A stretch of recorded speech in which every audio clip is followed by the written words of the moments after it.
And action. Hey guys, today I'm going to be doing my commentary on the book that I mentioned in a lot of previous videos.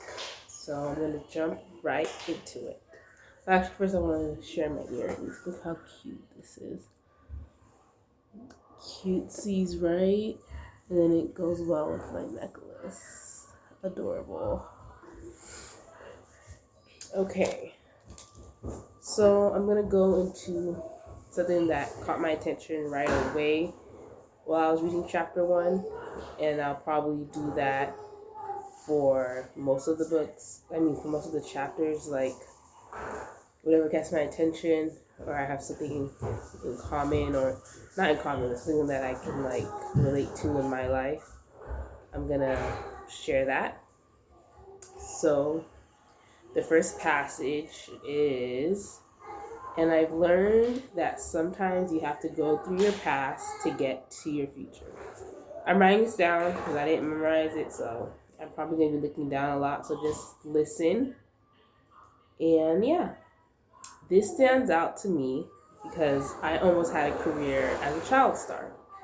I took acting and singing classes, and I had the opportunity to go to New York or Los Angeles eventually to showcase my natural talents as a kid and what I learned in those classes. It was a hard journey, but because of it, I have the confidence to have a YouTube channel. And I currently have 412 subscribers. That's a good start in my eyes. So for you, why does this portion of the book stand out to you? I'm going to read it again. And I've learned that sometimes you have to go through your past to get to your future. Another passage that stood out to me was, my father was an alcoholic who followed in the footsteps of his alcoholic father. This passage speaks to me because it says, work on being wise, of good character, and not addicted to anything that can do you harm.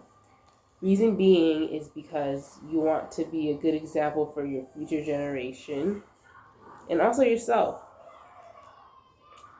Because you have certain parts of yourself that is still growing, maturing, and you can always look back and be like, okay, this is a part of me that was a good example, and I want to follow it. Those are for like people who don't have kids.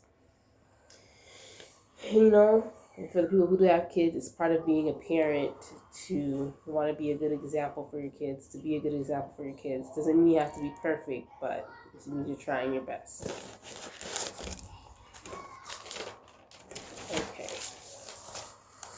Next part that stood out to me was, the wound of being abandoned travels deep and forever changes you.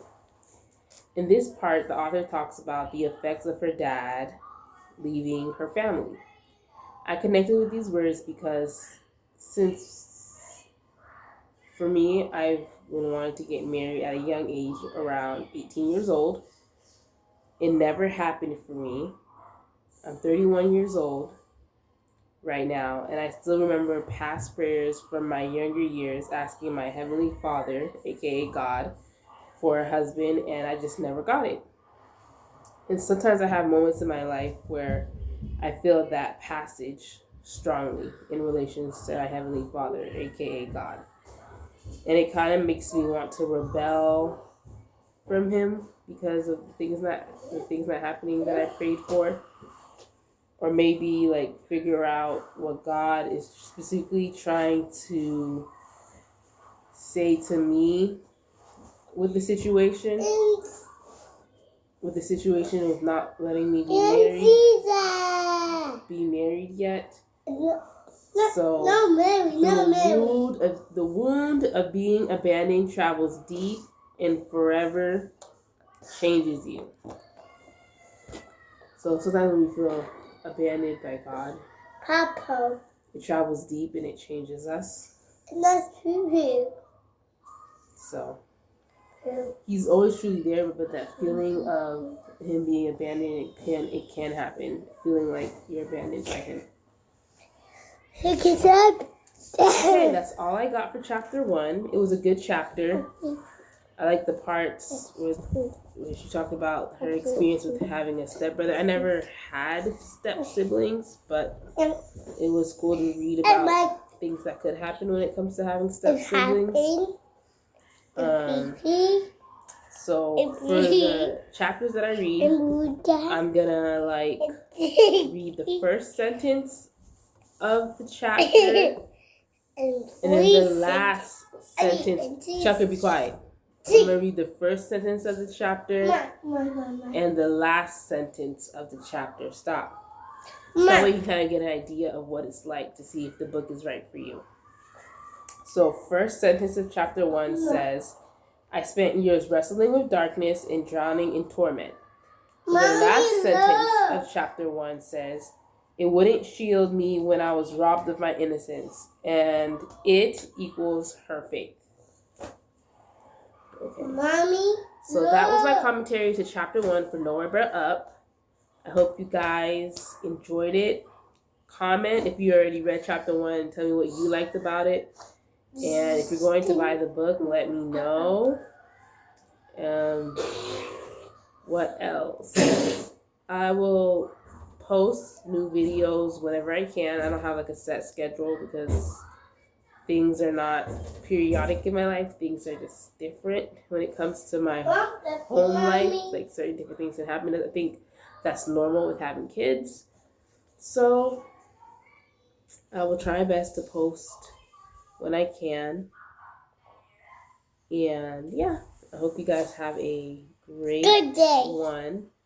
I don't know if I'm gonna be posting this in the daytime tomorrow. So I hope you guys have a great day. I'm gonna be trying to figure out a place to read my commentary or talk about my commentary because this is my mom's living room and she doesn't really like it when I come in here. But she's at work right now. And Tim. But unless I post it on Saturdays when she's not here, you guys gotta be quiet and not tell her. I can hear you. Okay, have a good one. Hugs, XX, hugs equals hugs. Trendy is sleeping. And I'm awake. Tucker's awake. And he's awake. Okay, hope you guys have a good one. Bye. Don't forget to subscribe, comment, like. Like. Toodles. And be good.